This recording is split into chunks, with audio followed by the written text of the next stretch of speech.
这个疫情指挥中心嘛，昨宣布讲，台湾已经买到2000万剂疫苗，其中有1000万剂是英国的药厂阿斯特捷利康达甲牛津大学合作的 AZ 疫苗。讲这支疫苗有未少的争议，咧做第3期临床的时阵来出包，实验人员注唔到剂量，防质疑这个试验的过程无够严密。这个有效率伫咧6成到9成之间，无像辉瑞甲莫德纳稳定伫咧9成左右。指挥中心讲，当初签约的时阵，第3期的试验还未完成，未来会来观察到英国等等的国家注射的状况。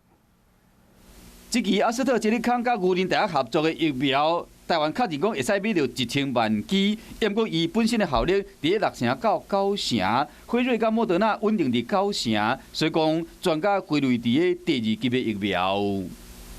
牛津疫苗呢是一个临床试验做完，我们不知道它的把握率是多少，因为它有2个数字，一个是62，一个是90，所以等于就是它是第2级的一个疫苗了。第1级的疫苗要的应该是 RNA 疫苗。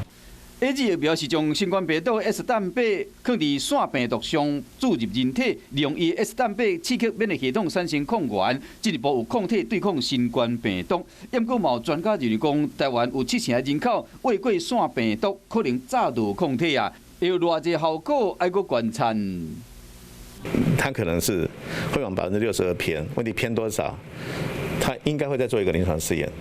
那时候才会比较清楚。就这么大的公司把临床试验做错，这个也是以前没听过的。